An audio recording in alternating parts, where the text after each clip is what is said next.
Merci Monsieur le Président. Non, je ne suis pas dans la compétition, donc je ne rentre pas dans ce challenge-là. Mais par contre, vous allez me permettre de taquiner un petit peu les précédents intervenants. Je suis très contente d'intervenir en dernière position, Monsieur le Président, mes chers collègues, effectivement. Moi, j'ai souvenir que les dernières fois où je levais très vite la main pour participer en premier, je crois que c'était quand j'étais à l'école. Donc c'est un petit clin d'œil à notre ami Claude, effectivement. Je suis contente d'intervenir en dernière position, Monsieur le Président et chers collègues, parce que non, on n'a pas parlé de tout ce qui est important aujourd'hui, dans le contexte actuel, au sein de cette Assemblée.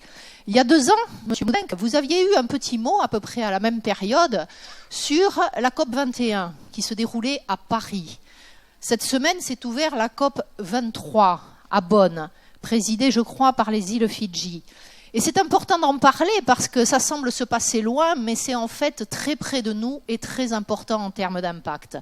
Le contexte, il a été acté comme très préoccupant. La presse locale en a même fait les grands titres, avec une grande double page le week-end dernier. Il est établi que nous ne pourrons pas contenir la hausse de la température à 2 degrés en 2100, et donc nous ne pourrons pas limiter le réchauffement climatique. L'année 2016, elle a battu tous les records de chaleur. Les concentrations de CO2 dans l'atmosphère n'ont jamais été aussi élevées depuis des milliers d'années. Et il y a des études scientifiques en complément qui viennent d'établir également que, par exemple, en 27 ans, les 3/4 des insectes ont disparu. Alors ça vous semble là encore bien lointain. Tout ça, l'augmentation de la température, la dégradation de la qualité de l'air, de l'eau, des sols, la dégradation de l'accès à l'eau et au sol, la dégradation de la biodiversité, c'est vrai, ça a des impacts directs sur notre territoire. Alors c'est loin, on en parle, vous en avez parlé il y a 2 ans, Monsieur le Président, et puis on oublie. Et pourtant, aujourd'hui, à l'ordre du jour de ce Conseil métropolitain, il y a des points particulièrement liés à cette problématique, à cette inquiétude. Je pense en particulier au débat d'orientation budgétaire. Je pense en particulier au rapport sur le développement durable. Effectivement, par exemple, avec le débat d'orientation budgétaire, nous allons parler des orientations budgétaires, des recettes, des dépenses. On va peut-être encore noyer ceux qui nous écoutent dans des chiffres. On va peut-être encore interpeller l'État sur la baisse, le maintien des dotations aux collectivités, sur les contrats, les pactes, pour reprendre des termes que vous aimez bien et dont nous aurons l'occasion, Monsieur le Président, lors de ce point de l'ordre du jour. Mais ça ne nous exonère pas de faire des choix clairs dans ces orientations, lisibles pour tous les concitoyens et adaptés à tous les défis qui sont là, à la table de notre collectivité. Le défi climatique, énergétique et environnemental. Alors c'est vrai, les élus écologistes sont souvent moqués, mais nous ne nions pas les problématiques de la crise des finances publiques. On pourrait aussi débattre largement de ce que est véritablement la crise des finances publiques. Mais justement, on vous l'a toujours dit et nous sommes obligés de vous le redire aujourd'hui, cela nous oblige à dégager des priorités sur les choix, les orientations politiques, donc budgétaires, que nous menons. Alors dans le débat d'orientation budgétaire, nous allons parler de différentes choses. Nous allons parler de la programmation pluriannuelle des investissements de la métropole. Ça a été évoqué par différents intervenants, en particulier par Marc Perret. Nous allons reparler, et là je pense qu'il faudra que nous approfondissions la question des fameux grands projets. Ces projets que nous qualifions de coûteux et inutiles, et surtout coûteux et inutiles en regard des impératifs qui sont devant nous et que je viens d'évoquer. Il y a le PEX, il y a la LGV. D'ailleurs, fort opportunément, Monsieur le Président, au lieu de dire LGV, vous avez tout à l'heure dit TGV. Le train à grande vitesse, il arrive à Toulouse. C'est la ligne à grande vitesse qui n'y arrive pas. Et il ne faut pas mélanger les mots et les termes parce que ce n'est pas la même chose et ça sème la confusion. Le stadium, et puis le plan de déplacement urbain, effectivement, qui a également été évoqué.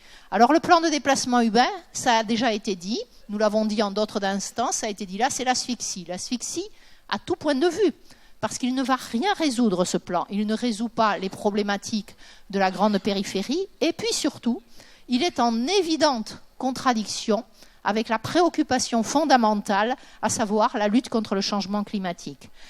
Nous nous sommes engagés dans le plan climat à baisser de 40% les émissions de gaz à effet de serre d'ici 2030. Et ce projet mobile, une augmentation de 9% des émissions de gaz à effet de serre.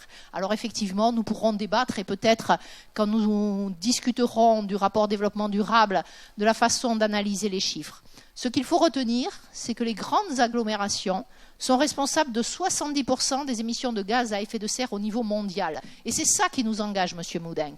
Sur Toulouse, les transports sont responsables de presque la moitié de ces émissions.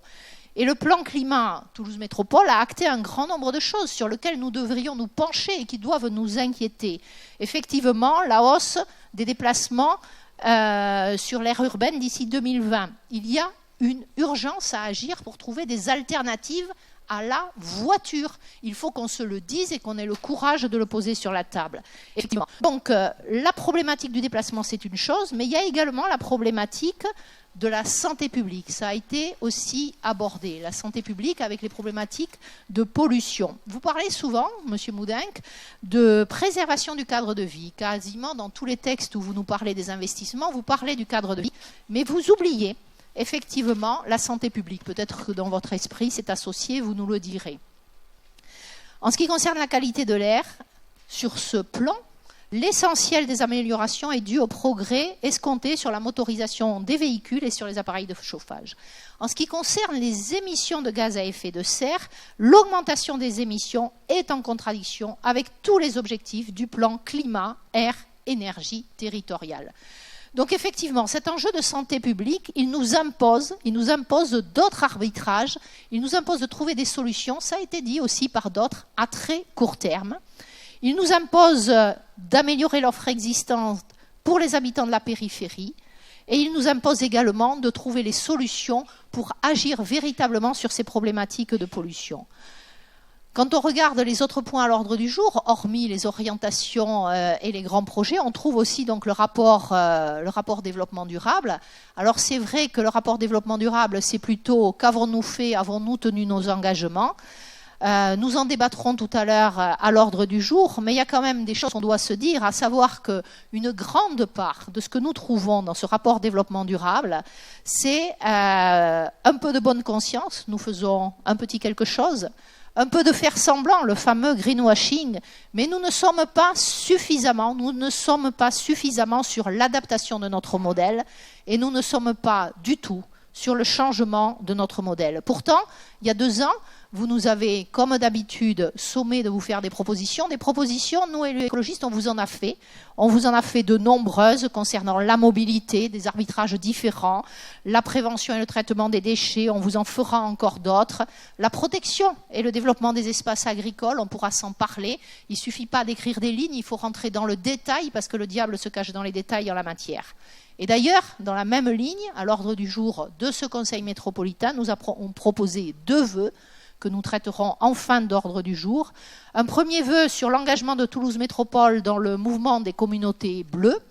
C'est pour que Toulouse Métropole ait une vision globale et s'engage sur une vision globale sur la préservation de la ressource en eau. Et nous avons également présenté un autre vœu sur la réalisation des aménagements ferroviaires du nord de Toulouse. Et là, nous trouverons nos collègues qui sont précédemment intervenus. Donc effectivement, je suis très contente d'être intervenue en fin de liminaire, puisque visiblement, nous sommes les seuls pour l'instant, mais nous ne désespérons jamais, à être particulièrement préoccupés et à demander des arbitrages différents en la matière. Juste un petit point, puisque ça a été également évoqué concernant la gestion de l'aéroport Toulouse-Blagnac.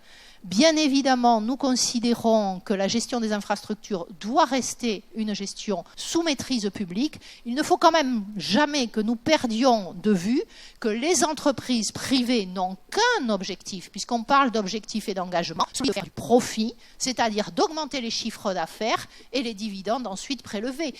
Quand on ne regarde pas ça avec réalisme, on ne peut pas effectivement se positionner. Le secteur privé n'a pas des objectifs d'intérêt collectif.